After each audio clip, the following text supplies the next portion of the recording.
Hey everyone, before we go further, do not forget to click on the subscribe button and on the bell icon so that you will not miss our videos. And if you like this video, click on like and share with somebody. I hope you're all doing well. ನೀವೆಲ್ಲರೂ ಚೆನ್ನಾಗಿದ್ದೀರಿ ಎಂಬುದಾಗಿ ಭಾವಿಸ್ತಾ I ಇದ್ದೇವೆ. want to tell you today that God is good. ನಾನೊಂದು ವಿಷಯವನ್ನು ಹೇಳಲು ಬಯಸ್ತೇನೆ, ದೇವರು ಒಳ್ಳೆಯವನು ಎಂಬುದಾಗಿಯೇ. Come on, why don't you turn to your family members or somebody who's next to you, tell them God is a good God. ನಿಮ್ಮ ಪಕ್ಕದವರ ಹತ್ರ ಅಥವಾ ನಿಮ್ಮ ಬಳಿಯಲ್ಲಿ ಯಾರು ಕುಳಿತಿದಾರೋ ಕುಟುಂಬದವರ ಜೊತೆ ಹೇಳಿರಿ, ದೇವರು ಒಳ್ಳೆಯವನು ಎಂಬುದಾಗಿ. God, in His all goodness, He has given us His amazing grace and mercy for every day. ದೇವರು ತನ್ನ ಒಳ್ಳೆಯತನದ ಮೇರೆಗೆ ಪ್ರತಿ ದಿನವೂ ನಮಗೆ ಒಂದು ಉತ್ತಮವಾದಂತಹ grace ಕೃಪೆಯನ್ನ ಕೊಟ್ಟಿರುತ್ತಾರೆ. And through His Son Jesus Christ, He has saved us and He has reconciled us to Himself. ಆತನ ಪ್ರಿಯ ಮಗನ ಮೂಲಕವಾಗಿ ನಮ್ಮನ್ನು ಆತನು ರಕ್ಷಿಸಿದ್ದಾನೆ, ಆತನ ಜೊತೆ ಒಪ್ಪಿಸುವಿಕೆಯನ್ನು ಕೂಡ ಮಾಡಿದ್ದಾನೆ. Today, you and me are the children of God because we believe in Christ. ಇವತ್ತು ನಾನು ಮತ್ತು ನೀವು ದೇವರ ಮಕ್ಕಳಾಗಿದ್ದೇವೆ, ಯಾಕಂದರೆ ನಾವು ಕ್ರಿಸ್ತನಲ್ಲಿ ನಂಬಿಕೆಯನ್ನು ಇಟ್ಟುಕೊಂಡವರಾಗಿದ್ದೇವೆ. And we are saved by His amazing word. ನಾವು ಆತನ ಉತ್ತಮವಾದಂತಹ ವಾಕ್ಯದ ನಿಮಿತ್ತವಾಗಿ ರಕ್ಷಣೆಯನ್ನು ಹೊಂದಿದ್ದೇವೆ. And Bible explains about the word of God that it is so powerful. ದೇವರ ವಾಕ್ಯ ಹೇಳುತ್ತದೆ, ದೇವರ ವಾಕ್ಯ ಎಷ್ಟು ಶಕ್ತಿಯುತವಾದದ್ದೆಂಬುದಾಗಿ. Let's read one scripture portion. ನಾವು ಒಂದು ವಚನ ಭಾಗವನ್ನು ಓದೋಣ. 1 Peter 1:23. 1 ಪೇತ್ರ 1ನೇ ಅಧ್ಯಾಯ 23ನೇ ವಚನ. It says, "For you have been born again, not of perishable seed, but of imperishable through the living and enduring word of God." ನೀವು ಪುನರ್ಜನ್ಮ ಹೊಂದಿದವರಾಗಿದ್ದೀರಲ್ಲ, ಆ ಜನ್ಮವು ನಾಶವಾಗುವ ಬೀಜದಿಂದ ಉಂಟಾದದ್ದಲ್ಲ, ನಾಶವಾಗದ ಬೀಜದಿಂದಲೇ ಉಂಟಾದದ್ದು. Amen. Amen. It says here that the word of God, the nature of the word of God it is imperishable. ಇಲ್ಲಿ ಹೇಳ್ತಾ ಇದೆ, ದೇವರ ವಾಕ್ಯವೇ ಅದು ನಶಿಸಿ ಹೋಗದಂತ, ನಾಶವಾಗದಂತ ಬೀಜ ಎಂಬುದಾಗಿ. Or it cannot be spoiled. ಅದು ಎಂದಿಗೂ ಕೆಡಿಸಿ ಹೋಗುವಂತದ್ದಲ್ಲ. It is perfect and living, it says. ಅದು ಸದಾ ಜೀವವುಳ್ಳಾದದ್ದು, ಸಂಪೂರ್ಣವಾದದ್ದು. Amen. Amen. The word of God is perfect and it is alive and it cannot be destroyed. Amen. ದೇವರ ಒಂದು ಬೀಜ, ದೇವರ ಒಂದು ವಾಕ್ಯ ಅದು ನಿಜವಾಗಿ ಸಂಪೂರ್ಣವಾದದ್ದು, ಯಥಾರ್ಥವಾದದ್ದು, ಅದನ್ನು ನಾಶಪಡಿಸಲಿಕ್ಕೆ ಆಗುವುದಿಲ್ಲ ಎಂಬುದಾಗಿ God has ಬರೆಯಲ್ಪಟ್ಟಿದೆ. given His such a powerful word to you and me.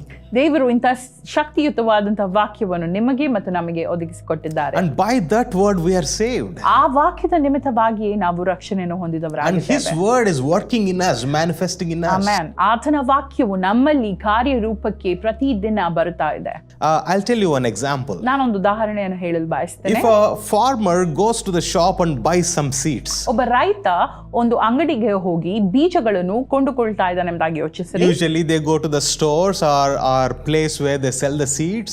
ಅವರು ಬೀಜ ಸಿಕ್ಕುವಂತಹ ಸ್ಥಳಕ್ಕೆ ಹೋಗ್ತಾರೆ, ಒಂದು ಸ್ಟೋರ್, ಸೂಪರ್ ಮಾರ್ಕೆಟ್ ಇರಬಹುದು. And they paid a lot of amount to buy the best seed.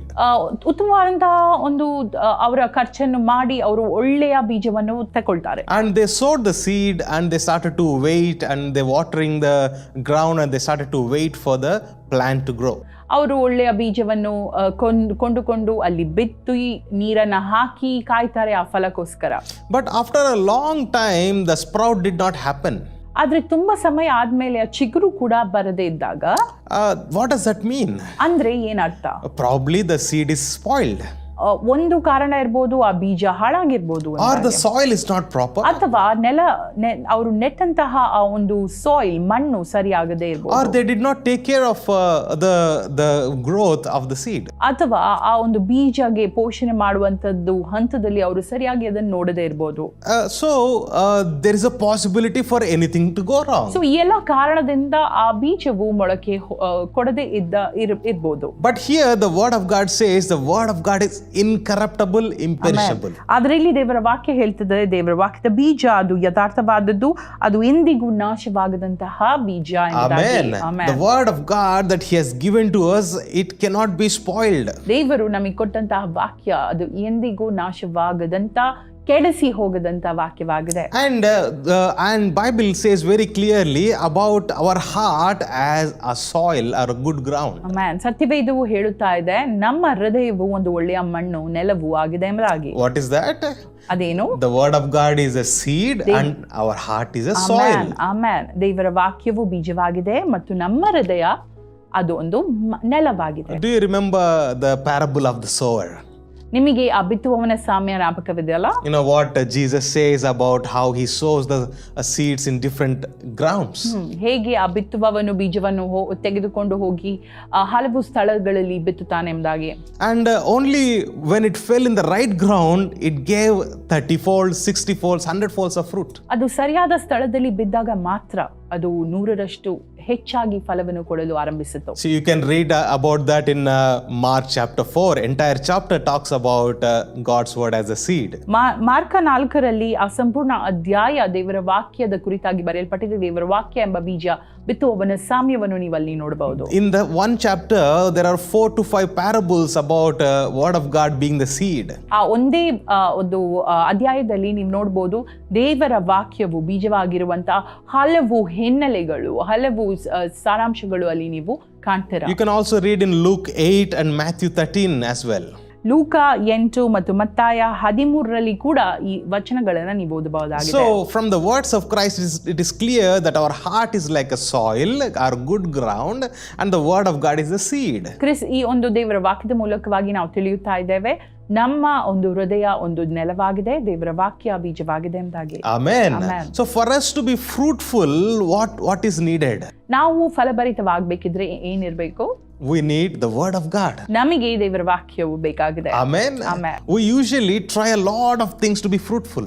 ನಾವು ತುಂಬಾ ಪರಿಶ್ರಮ ಪಡ್ತೇವೆ ಅಲ್ಲ, ಯಾವಾಗ್ಲೂ ಫಲಭರಿತರಾಗಿರ್ಬೇಕೆಂಬುದಾಗಿ. We wake up in the morning and with a lot of tensions we run for our life. ನಾವು ಬೆಳಿಗ್ಗೆ ಎದ್ದು ಹೋಗಿ ಹಲವು ಕೆಲಸ ಕಾರ್ಯಗಳಿಗೆ ತೊಡಗ್ತೇವೆ ಅವಸರದಲ್ಲಿ. We have seen so many people worrying, stressed about how to be fruitful. ನಾವು ತುಂಬಾ ನೋಡಿದ್ದೇವೆ ಜನರು ಯಾವ ರೀತಿಯಾಗಿ ಗಲಭೆಗೆ ಒಳಗಾಗ್ತಾರೆ, ನಾನು ಫಲಭರಿತವಾಗಬೇಕು, ಸಕ್ಸಸ್ ಆಗಬೇಕು ಜೀವನದಲ್ಲಿ ಎಂಬುದಾಗಿ. While they approach some leaders and ask about being fruitful, the leaders also say, try hard to be fruitful. ಅವರವರ ನಾಯಕರನ್ನು ಸಂಧಿಸಿ ನಾನು ಹೇಗೆ ಸಕ್ಸಸ್ ಆಗ್ಬೋದು ಎಂಬುದಾಗಿ ಕೇಳುವಾಗ ಅವ್ರು ಹೇಳ್ತಾರೆ, ನೀನು ಅತಿ ಶ್ರಮ ಪಡು, ಹೋರಾಡು ಎಂಬುದಾಗಿ.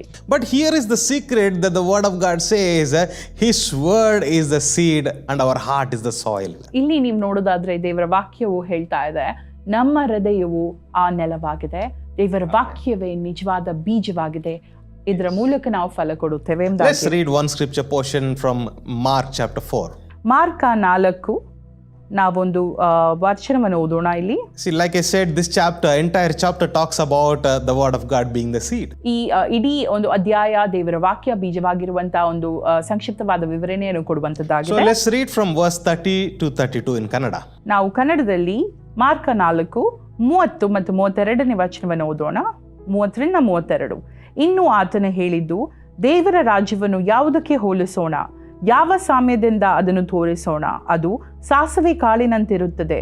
ಭೂಮಿಯಲ್ಲಿ ಬಿತ್ತುವಾಗ ಅದು ಭೂಮಿಯಲ್ಲಿರುವ ಎಲ್ಲ ಬೀಜಗಳಿಗಿಂತಲೂ ಸಣ್ಣದಾಗಿದೆ. ಬಿತ್ತಿದ ಮೇಲೆ ಅದು ಬೆಳೆದು ಎಲ್ಲ ಕಾಯಿಪಲ್ಯದ ಗಿಡಗಳಿಗಿಂತ ದೊಡ್ಡದಾಗಿ ದೊಡ್ಡ ದೊಡ್ಡ ಕೊಂಬೆಗಳನ್ನು ಬಿಡುವುದರಿಂದ ಆಕಾಶದಲ್ಲಿ ಹಾರಾಡುವ ಹಕ್ಕಿಗಳು ಅದರ ನೆರಳಿನಲ್ಲಿ ವಾಸ ಮಾಡುವುದಕ್ಕಾಗುತ್ತದೆ ಅಂದನು. Amen. See, here Jesus is comparing kingdom of God to a mustard seed. ಇಲ್ಲಿ ಯೇಸು ಸ್ವಾಮಿ ದೇವರ ರಾಜ್ಯವನ್ನು ಸಾಸಿವೆ ಕಾಳಿಗೆ ಹೋಲಿಸಿದ್ದಾರೆ. And it is very small, looks very small. ಅದು ತುಂಬಾ ಚಿಕ್ಕದಾಗಿ ಕಾಣುತ್ತದೆ. The word of God as a seed looks very small. ದೇವರ ವಾಕ್ಯ ಕೂಡ ಒಂದು ಬೀಜವಾಗಿ ಚಿಕ್ಕದಾಗಿ ಕಾಣುತ್ತಿರಬಹುದು. While we run after big things, ನಾವು ದೊಡ್ಡ ವಿಷಯಗಳ ಹಿಂದೆ ಓಡುತ್ತೇವೆ. Remember, your fruitfulness starts with the small thing called word of God. Amen. ನೀವು ನೆನಪಿನಲ್ಲಿಡಿ, ನಿಮ್ಮ ಯಶಸ್ಸು, ನಿಮ್ಮ ಫಲಭರಿತವಾದ ಜೀವಿತ ಶುರುವಾಗುವುದು ಆ ಚಿಕ್ಕ ಒಂದು ಕಾಳಿನಿಂದಲೇ, ಅದು ದೇವರ ವಾಕ್ಯ. Amen.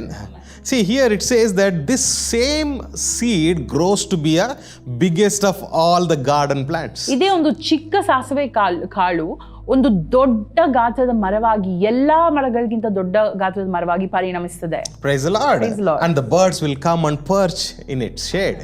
ಅಲ್ಲಿ ಅದರ ಕೊಂಬೆಗಳಲ್ಲಿ ಆ ಒಂದು ಪಕ್ಷಿಗಳು ನೆಲೆಸುತ್ತದೆ ಎಂಬುದಾಗಿ ಬರೆದಿದೆ. See, I want to tell you one example of a bamboo tree. ನಾನು ನಿಮಗೆ ಒಂದು ಉದಾಹರಣೆ ಕೊಡ್ತೇನೆ, ಒಂದು ಬ್ಯಾಂಬೂ ಟ್ರೀ ಕುರಿತಾಗಿ. When the bamboo seed is planted, ಆ ಒಂದು ಬ್ಯಾಂಬೂ ಮರದ ಒಂದು ಬೀಜವನ್ನು ಬಿತ್ತಾಗ it takes 4 years for it to come up, and only one leaf will be visible. So ಅದನ್ನ ನೆಡುವಾಗ 4 ವರ್ಷ ಬೇಕಾಗ್ತದಂತೆ ಅದರದೊಂದು ಚಿಗುರು ಸಹ ಕಾಣಲಿಕ್ಕೆ. So for 4 years only one leaf is seen. 4 ವರ್ಷಕ್ಕೆ ಒಂದೇ ಒಂದು ಚಿಗುರು, ಚಿಕ್ಕ ಎಲೆ ಕಾಣ್ತದಂತೆ. But in the 5th year it grows to be 90 feet tall. ಆದ್ರೆ 5ನೇ ವರ್ಷದಲ್ಲಿ ಅದು 90 ಎತ್ತರ ಗಾತ್ರಕ್ಕೆ ಬೆಳೆಯುತ್ತದೆ. Well, sometimes 15 feet, sometimes 14 feet, and there were instances where it grew to 90 feet. 90 feet ಅಷ್ಟು ಉದ್ದ ಬೆಳೆಯುತ್ತದೆ, ಕೆಲವೊಮ್ಮೆ 16, ಕೆಲವೊಮ್ಮೆ 15 ಫೀಟ್ ಅಷ್ಟು ಕೂಡ ಬೆಳೆಯುತ್ತದೆ. Why is that 4 years only one leaf grew? ಯಾಕೆ 4 ವರ್ಷ ಒಂದೇ ಚಿಕ್ಕ ಎಲೆ ಬೆಳೀತು? If you study about it, ನೀವು ಅದರ ಕುರಿತಾಗಿ ಹೆಚ್ಚಾಗಿ ಜ್ಞಾನಿಸಿದ್ರೆ, you ಓದಿದ್ರೆ will be surprised to know that 4 years it was growing its roots so deep inside. ನಿಮಗೆ ಆಶ್ಚರ್ಯವಾಗ್ಬೋದು ಅದ್ರ ಕುರಿತಾಗಿ ನೀವು ಓದಿದ್ರೆ 4 ವರ್ಷ ಅದೇನ್ ಮಾಡ್ತಿತ್ತು ಎಂಬುದಾಗಿ ಹೇಳಿದ್ರೆ ಅದರ ಬೇರುಗಳನ್ನ ನೆಲದಲ್ಲಿ ಸ್ಥಿರಪಡಿಸ್ತಾ ಇತ್ತಂತೆ. And the roots go so deep that the 5th year it suddenly shoots up, and such a tall tree it never falls down because of the strong roots. So ನೀವು ನೋಡ್ಬೋದು ಆ ಒಂದು 4 ವರ್ಷ ಅದು ಪಟ್ಟ ಶ್ರಮೆಯ ನಿಮಿತ್ತವಾಗಿ ಅದು ಬೇರುಗಳು ತುಂಬಾ ನೆಲಕ್ಕೆ ಒಳಗೆ ಹೋದದ ಕಾರಣ ನಾವು ನೋಡ್ಬೋದು 5ನೇ ವರ್ಷದಲ್ಲಿ ಅದು ಎತ್ತರ ಗಾತ್ರಕ್ಕೆ ಬೆಳೆಯುತ್ತದೆ. ಆ ಒಂದು ಮರವನ್ನು ಯಾವುದು ಕೂಡ ಅಲ್ಲಾಡಿಸ್ಲಿಕ್ಕೆ ಆಗುವುದಿಲ್ಲ, ಅದರ ಅಸ್ಥಿವಾರವು ದೃಢವಾಗಿರ್ತದೆ. Amen. Amen. Praise the Lord. Praise the Lord. Our roots in the word of God are so important. ನಮ್ಮ ಅಸ್ಥಿವಾರವು, ನಮ್ಮ ಒಂದು ರೂಟ್ಸ್ ದೇವರ ವಾಕ್ಯದಲ್ಲಿ ಅಷ್ಟೇ ಅಗತ್ಯವಾಗಿದೆ. While we all look at the tree, ನಾವೆಲ್ಲ ಮರವನ್ನು ನೋಡುವಾಗ, or we all look at huge buildings, ನಾವು ಒಂದು ದೊಡ್ಡ ಗಾತ್ರದ ಕಟ್ಟಡವನ್ನು ನೋಡುವಾಗ, but many times we forget about the foundation. ನಾವು ಅಸ್ಥಿವಾರವನ್ನ ಮರೆತು ಬಿಡ್ತೇವೆ. See, in Manipal we have a big building, huge building. ಮಣಿಪಾಲಲ್ಲಿ ಒಂದು ದೊಡ್ಡ ಗಾತ್ರದ ಬಿಲ್ಡಿಂಗ್ ಇದೆ. By God's grace we were able to stay there for 2 years. ನಾವು ಅಲ್ಲಿ 2 ವರ್ಷದ ಕಾಲ ಕೂಡ ಇದ್ವಿ. It took 10 years for that building to complete. ಆ ಬಿಲ್ಡಿಂಗ್ ಸಂಪೂರ್ಣವಾಗಬೇಕಿದ್ರೆ 10 ವರ್ಷ ತೆಗೆದುಕೊಂಡ್ರಂತೆ. But they made such a strong foundation, so deep and so wide, that this such a tall building will not be shaken. ಆ ಒಂದು ಅಸ್ಥಿವಾರವು ಎಷ್ಟು ದೃಢವಾಗಿದೆ ಎಂಬುದಾಗಿ ಹೇಳ್ತಾರೆ. ಆ text ಅಷ್ಟು ದೃಢವಾಗಿದೆ ಅಂತೆ, ಅದಕ್ಕೆ ಏನು ಆಗಲ್ಲ ಎಂಬುದಾಗಿ. Amen. So our roots in the word of God is so important. ಅದೇ ರೀತಿಯಾಗಿ ನಮ್ಮ ಅಸ್ಥಿವಾರವು ಕೂಡ ದೇವರ ವಾಕ್ಯದಲ್ಲಿ ನೆಲೆಗೊಂಡಿರುವಂತದ್ದು ಅಗತ್ಯವಾಗಿದೆ. Just the way soil has the capacity to produce fruit from the seed, ಯಾವ ರೀತಿಯಲ್ಲಿ ಆ ಮಣ್ಣಿಗೆ, ಮರಳಿಗೆ ಆ ಶಕ್ತಿ ಇರುತ್ತೆ ನೋಡಿ, ಆ ಒಂದು ಬೀಜದ ಮೂಲಕವಾಗಿ ಆ ಫಲವನ್ನು ಹೇಗೆ ತರ್ತದೋ, in the same way your heart has capacity to let the word of God become fruitful in your life. ಅದೇ ರೀತಿಯಾಗಿ ನಮ್ಮ ಹೃದಯಕ್ಕೆ ಕೂಡ ಆ ಒಂದು ಶಕ್ತಿ ಇದೆ. ದೇವರ ವಾಕ್ಯ ಎಂಬ ಬೀಜವು ಹೇಗೆ ನಮ್ಮ ಜೀವಿತದಲ್ಲಿ ಫಲಭರಿತವಾಗಬಹುದು. So when you wake up in the morning, make sure to fill your heart with the word of God. Amen. ಆದುದರಿಂದ ನೀವು ಮುಂಜಾನೆ ವೇಳೆ ಹೇಳುವಾಗ ದೇವರ ವಾಕ್ಯದ ಬೀಜದಿಂದ ನಿಮ್ಮ ಹೃದಯವನ್ನು ನೀವು ತುಂಬಿಸ್ತಾ ಇರ್ರಿ. In John 15:5 Jesus says, ಯೋಹಾನ 15:5 ದೇವರ ವಾಕ್ಯ ಹೀಗೆ ಹೇಳುತ್ತದೆ, I am the vine, the true vine, you are the branches. ಯೇಸು ಸ್ವಾಮಿ ತಾನೇ ಈ ವಾಕ್ಯವನ್ನು ಹೇಳಿದ್ದಾರೆ, ನಾನು ದ್ರಾಕ್ಷಿ ಬಳ್ಳಿ, ನೀವು ಕೊಂಬೆಗಳು. Right?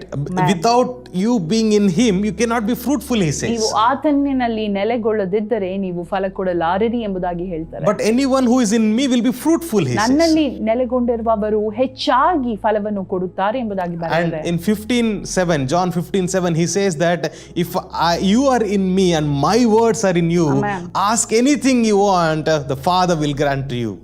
ಯೋಹಾನ 15:7 ಕೂಡ ಬರೆಯಲ್ಪಟ್ಟಿದೆ, ನೀವು ನನ್ನಲ್ಲಿಯೂ ನನ್ನ ವಾಕ್ಯಗಳು ನಿಮ್ಮಲ್ಲಿಯೂ ನೆಲೆಗೊಂಡಿದ್ದರೆ ನೀವು ಏನು ಬೇಕಾದರೂ ಬೇಡಿಕೊಳ್ಳಿರಿ, ಅದು ನಿಮಗೆ ದೊರೆಯುವುದು ಎಂಬುದಾಗಿ. Amen. That is the only key for our fruitfulness. ಅದುವೇ ನಮ್ಮ ಒಂದು ಯಶಸ್ಸಿನ ಫಲಭರಿತವಾದ ಜೀವಕ್ಕೆ ಬೀಗದ ಕೈಯಾಗಿದೆ. I want you to think about this. Is the branch responsible for being fruitful or the vine? ನೀವು ಆಲೋಚಿಸಿರಿ ಇದರ ಕುರಿತಾಗಿ. ಒಂದು ಕೊಂಬೆಗಳು ಒಂದು ಫಲಭರಿತವಾಗುವುದಕ್ಕೆ ಕಾರಣವ ಅಥವಾ ಬೀಜವ? Is it the branch that is responsible to be fruitful? ಬ್ರಾಂಚ್ಗೆ ಅಥವಾ ಕೊಂಬೆಗೆ ಇದು ಫ್ರೂಟ್ಫುಲ್ ಆಗಲು ಸಾಧ್ಯವಾಗುತ್ತದ ತನ್ನಷ್ಟಕ್ಕೆ ತಾನೇ? ಆ ಒಂದು ಕೊಂಬೆಗಳಿಗೆ ತನ್ನಷ್ಟಕ್ಕೆ ತಾನೇ ಕ್ಯಾನ್ ಇಟ್ ಬಿ ಫ್ರೂಟ್ಫುಲ್? ಅದಕ್ಕೆ ಫಲವನ್ನು ಬೀರಲು ಸಾಧ್ಯವಾಗ್ತದ? It's not possible.